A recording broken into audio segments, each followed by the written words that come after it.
Hello everyone, स्वागत है आप सभी का स्टडी विद अरविंद में। आज हम फिर से लेकर आए हैं प्रैक्टिस सेट संख्या 2, जिसमें आपको प्रतिदिन 25 प्रश्न उपलब्ध कराए जाएंगे। तो आप सबकी आगामी परीक्षा को देखते हुए यह प्रश्न बनाए जाते हैं। तो चलिए देखते हैं आज के प्रश्न। प्रैक्टिस सेट संख्या 2 का पहला प्रश्न है, अहमदाबाद में कुमार नामक पत्रिका का प्रकाशन किसने किया था? अहमदाबाद में कुमार नामक पत्रिका का प्रकाशन किसने किया था? और इसका आंसर हो जाएगा, ऑप्शन है सुधीर रंजन खस्तगीर, ऑप्शन बी देवकीनंदन शर्मा, सी रविशंकर रावल, डी रामगोपाल विजयवर्गीय। तो क्वेश्चन नंबर 1 का आंसर हो जाएगा ऑप्शन सी, यानी रविशंकर रावल जो है अहमदाबाद में कुमार नामक पत्रिका का प्रकाशन करते हैं या करते थे। तो इसका आंसर हो जाएगा ऑप्शन सी, रविशंकर रावल। प्रश्न है प्रश्न संख्या 2, क्वेश्चन नंबर 2, मीरा का मेवाड़ त्याग नामक चित्र किसने चित्रित किया है? मीरा का मेवाड़ त्याग नामक जो चित्र है, इसके रचनाकार कौन हैं? तो ऑप्शन है J.M. Ahiwasi, option B Devkinandan Sharma, D Ramgopal Vijayvargiya, option C Ravishankar Raval. तो क्वेश्चन नंबर 2 का आंसर हो जाएगा ऑप्शन ए, J.M. अहिवासी द्वारा यह चित्र चित्रित किया गया है। मीरा का मेवाड़ त्याग जो चित्र है, इसके चित्रकार हैं J.M. अहिवासी। इसका आंसर हो जाएगा ऑप्शन ए। अगला प्रश्न है प्रश्न संख्या 3, क्वेश्चन नंबर 3, मैया मैं नहीं माखन खायो, मैया मैं नहीं माखन खायो नामक चित्र किसने चित्रित किया है? ऑप्शन ए है J.M. अहिवासी, बी देवकीनंदन शर्मा, सी रविशंकर रावल, डी रामगोपाल विजयवर्गीय। तो क्वेश्चन नंबर 3 का आंसर हो जाएगा ऑप्शन ए, यानी J.M. अहिवासी द्वारा यह चित्र भी चित्रित किया गया था। J.M. अहिवासी, मैया मैं नहीं माखन खायो नामक जो चित्र है, इसके रचनाकार हैं J.M. अहिवासी। अगला प्रश्न है प्रश्न संख्या 4, क्वेश्चन नंबर 4, रविंद्रनाथ टैगोर के चित्रों को night not child but child life किसने कहा है? रविंद्रनाथ द्वारा जो चित्र चित्रित किए गए थे, उनके चित्रों को देखकर not child but child life किसने कहा है? ऑप्शन ए है J.M. अहिवासी, बी मुल्कराज आनंद, सी रविशंकर रावल, डी आनंद कुमार स्वामी। क्वेश्चन नंबर 4 का आंसर हो जाएगा ऑप्शन डी, यानी आनंद कुमार स्वामी ने not child but child life जो है रविन्द्रनाथ टैगोर के चित्रों को कहा है, चित्रों के बारे में बोला है। तो इसका आंसर हो जाएगा ऑप्शन डी।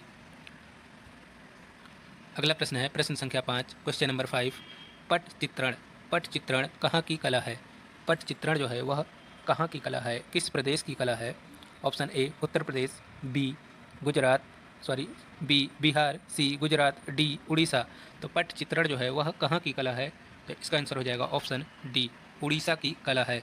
जो पट चित्रण है यह उड़ीसा की चित्रकला है। तो इसका आंसर हो जाएगा ऑप्शन डी। पट चित्रण जो है, और अब जितने भी क्वेश्चन मिलेंगे हमने उसका डिटेल भी साथ में दिया हुआ है, तो यह आप सभी के लिए बहुत अच्छा होगा। तो चलिए देखते हैं पट चित्रण कहाँ की कला है। पट चित्रण जो है उड़ीसा, वर्तमान में ओडिशा बोला जाता है, उड़ीसा को की कला है। यह भगवान जगन्नाथ तथा जगन्नाथ मंदिर पर आधारित पेंटिंग है। यह चित्र अधिकतर कपड़ों पर ही बनाए जाते हैं। जो पट चित्रण है यह ओडिशा की कला है और यह जगन्नाथ मंदिर तथा भगवान जगन्नाथ पर आधारित पेंटिंग है। यह चित्र कपड़ों पर ही बनाए जाते हैं। तो इसका आंसर हो जाएगा उड़ीसा।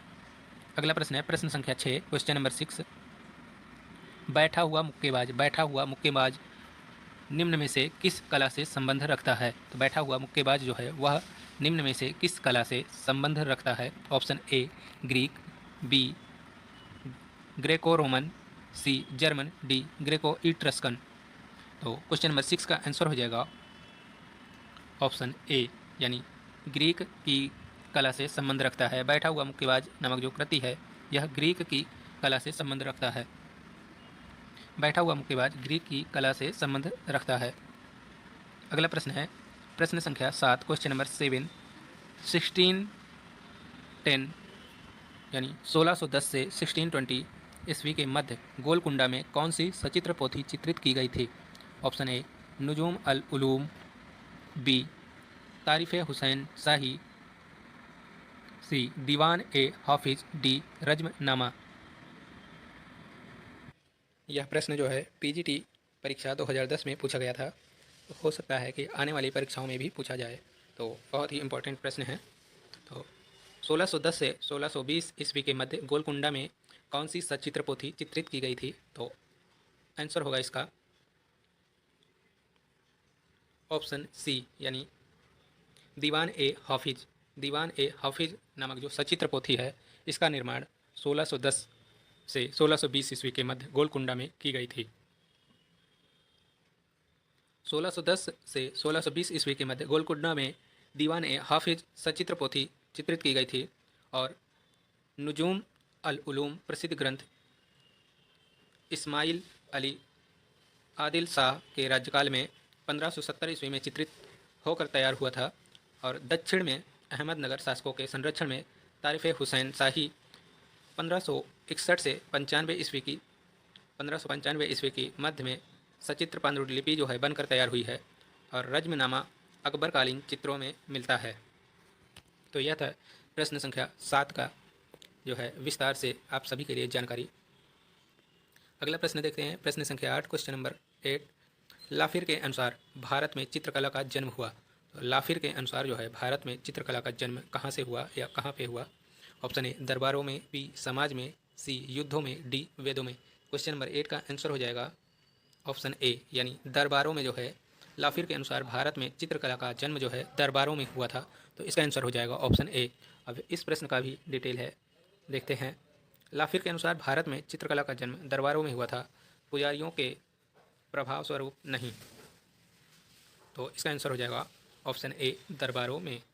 अगला प्रश्न है प्रश्न संख्या 9, क्वेश्चन नंबर 9। प्रसिद्ध समकालीन कला अमित अम्बालाल यहाँ से हैं।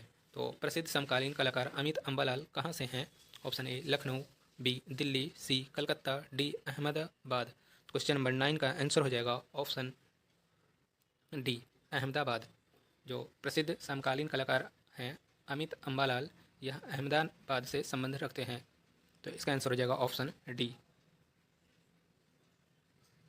समकालीन कलाकार अमित अम्बालाल का जन्म 1943 में अहमदाबाद में हुआ था। जो समकालीन कलाकार अमित अम्बालाल हैं, इनका जन्म जो है 1943 में 1943 में अहमदाबाद में हुआ था। तो इसका आंसर हो जाएगा ऑप्शन डी, अहमदाबाद। अगला प्रश्न है प्रश्न संख्या 10, क्वेश्चन नंबर 10। घोड़मंगर की गुफाएं, घोड़मंगर की गुफाएं कहाँ स्थित हैं? तो घोड़मंगर की गुफाएं जो है वह कहाँ स्थित हैं? ऑप्शन ए आजमगढ़ की पहाड़ियों पर, बी मिर्ज़ापुर की पहाड़ियों पर, सी पहाड़गढ़ की पहाड़ियों पर, सी महादेव की पहाड़ियों पर। क्वेश्चन नंबर 10 का आंसर हो जाएगा ऑप्शन बी, यानी मिर्ज़ापुर की पहाड़ियों पर घोड़मंगर की गुफाएं स्थित हैं। तो इसका आंसर हो जाएगा ऑप्शन बी, घोड़मंगर मिर्ज़ापुर की पहाड़ियों पर स्थित है। घोड़मंगर मिर्ज़ापुर क्षेत्र में विजयगढ़ दुर्ग के समीप घोड़मंगर में गेरुए रंग से पूरक शैली में अंकित गैंडे के शिकार का एक महत्वपूर्ण चित्र अंकित है। तो घोड़मंगर में किसका चित्र प्राप्त है? गैंडे के शिकार का दृश्य जो है चित्रित है। अगला प्रश्न देखते हैं प्रश्न संख्या 11, क्वेश्चन नंबर 11। एलोरा की कौन सी गुफा संख्या विश्वकर्मा गुफा के नाम से जानी जाती है? तो एलोरा की वह कौन सी गुफा है जिसे विश्वकर्मा गुफा के नाम से जाना जाता है? ऑप्शन ए गुफा संख्या 12, बी गुफा संख्या 15, सी गुफा संख्या 10, डी गुफा संख्या 9। क्वेश्चन नंबर 11 का आंसर हो जाएगा ऑप्शन सी, यानी गुफा संख्या 10 को विश्वकर्मा गुफा के नाम से जाना जाता है। एलोरा की गुफा संख्या 10 चैत्य गुफा है। इस गुफा को विश्वकर्मा गुफा के नाम से जाना जाता है। गुफा संख्या 14 को रावण की खाई के नाम से जाना जाता है और गुफा संख्या 15 को दशावतार मंदिर के नाम से जाना जाता है।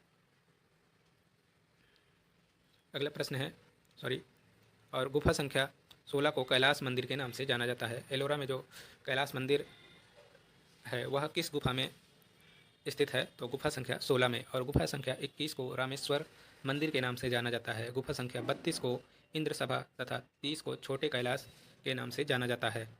गुफा संख्या 1 से 12 तक बौद्ध गुफाएं हैं, 13 से 29 तक ब्राह्मण गुफाएं हैं, 30 से 34 तक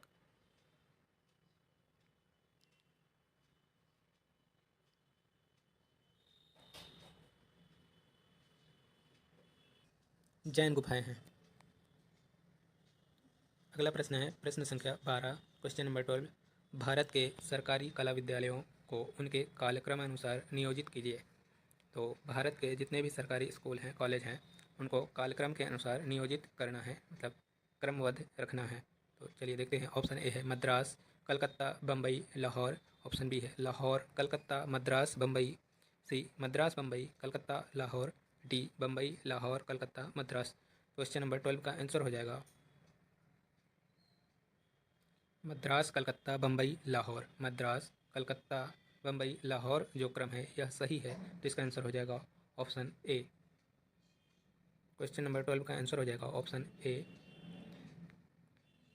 भारत में सरकारी कला विद्यालय दी गवर्नमेंट स्कूल ऑफ आर्ट्स का कालक्रम अनुसार क्रम इस प्रकार है। मद्रास जो है, मद्रास कला विद्यालय की स्थापना 1850 में हुई। फिर कलकत्ता कला विद्यालय की स्थापना 1864 में, बम्बई 1888 में हुई थी। और लाहौर कला विद्यालय का अगर सन आपको पता हो, ईयर, तो आप लोग कमेंट करिएगा। अगला प्रश्न है प्रश्न संख्या 13, क्वेश्चन नंबर 13। शंखो चौधरी कौन थे? शंखो चौधरी कौन थे? ऑप्शन ए चित्रकार, बी छापाकार, सी मूर्तिकार, डी ग्राफिक कलाकार। ऑप्शन ए चित्रकार, बी मूर्तिकार, सी छायाकार, डी ग्राफिक कलाकार। तो क्वेश्चन नंबर 13 का आंसर हो जाएगा मूर्तिकार। शंखो चौधरी जो है वह एक मूर्तिकार के रूप में जाने जाते हैं, तो इसका आंसर हो जाएगा ऑप्शन बी। शंखो चौधरी, इनका जन्म 25 फरवरी 1916 को बिहार में हुआ था और इनका निधन 28 अगस्त 2006 को हो गया था। ये एक भारतीय मूर्तिकार थे। ये रामकिंकर बैज्य के शिष्य थे तथा शांति निकेतन में शिक्षा ग्रहण की थी। अगला प्रश्न है प्रश्न संख्या 14, क्वेश्चन नंबर 14। सम्रांगण सूत्रधार के लेखक कौन हैं? सम्रांगण सूत्रधार के लेखक कौन हैं? Option A Someshwar, B Nagnajit, C Bhoj, D Kalidas. Question number 14 का आंसर हो जाएगा ऑप्शन सी, यानी राजा भोज द्वारा लिखा गया है। सम्रांगण सूत्रधार के लेखक हैं राजा भोज, तो इसका आंसर हो जाएगा ऑप्शन सी। सम्रांगण सूत्रधार की रचना राजा भोज द्वारा 11वीं शताब्दी में की गई थी। यह शिल्प शास्त्र का ग्रंथ है। यह ग्रंथ जो है किस शास्त्र से संबंधित है? तो शिल्प शास्त्र से संबंधित है और 11वीं शताब्दी में इसकी रचना की गई थी राजा भोज द्वारा। अगला प्रश्न है प्रश्न संख्या 15, क्वेश्चन नंबर 15। इनमें से काव्य प्रकाश के रचयिता कौन हैं?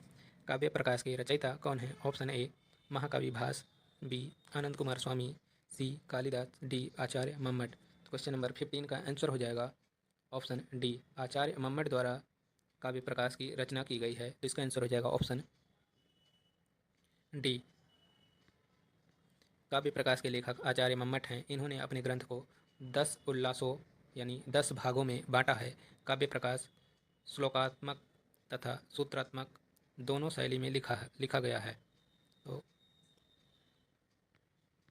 अगला प्रश्न है प्रश्न संख्या 16, क्वेश्चन नंबर 16। अंकुरण अंकुरण नामक चित्र का चित्रण किसने या किसके द्वारा किया गया है? अंकुरण नामक जो चित्र है इसका चित्रण किसके द्वारा किया गया है? Option A M.F. Hussain, B F.N. Souza, C F.N. Souza, B S.H. Raza, D K Hebbar. Question number 16 का आंसर हो जाएगा ऑप्शन बी, यानी S.H. रजा द्वारा, सैयद हैदर रजा द्वारा अंकुरण नामक जो चित्र है इसकी रचना की गई है। सैयद हैदर रजा का जन्म 1922 में बावेरिया मध्य प्रदेश में हुआ था। अंकुरण चित्र S.H. रजा ने बनाया था। इनके अन्य चित्र पतझड़, झेलम, कश्मीर घाटी, श्रीनगर की गली आदि कई रचनाएं महत्वपूर्ण हैं, तो इसका आंसर हो जाएगा सैयद हैदर रजा। अगला प्रश्न है प्रश्न संख्या 17, question number 17।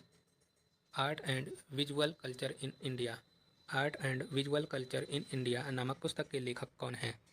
Option A Gita Kapoor, B Sarayu Doshi, C option A Gita Kapoor, B Anis Kapoor, C Sarayu Doshi, D Gayatri Sinha. Question number 17 का आंसर हो जाएगा ऑप्शन डी।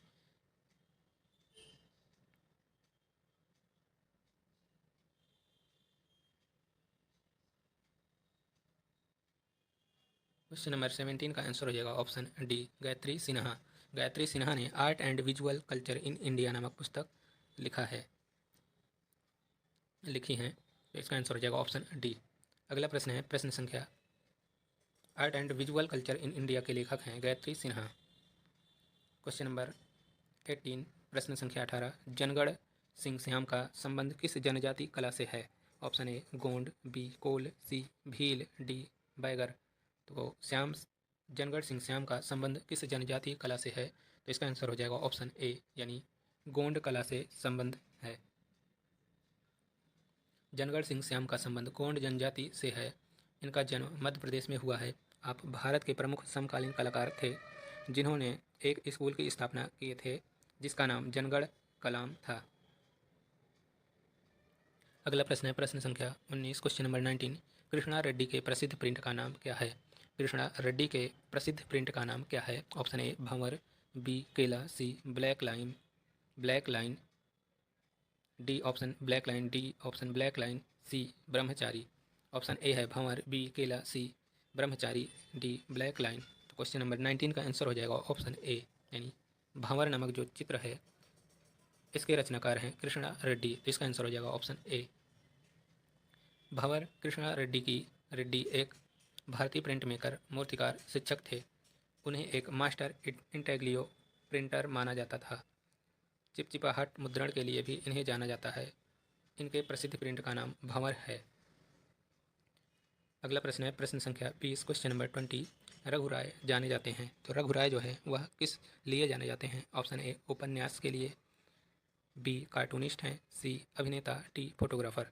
रघुराय जो हैं यह एक फोटोग्राफर के रूप में जाने जाते हैं। तो इसका आंसर हो जाएगा ऑप्शन डी रघुराय यानी फोटोग्राफर हैं।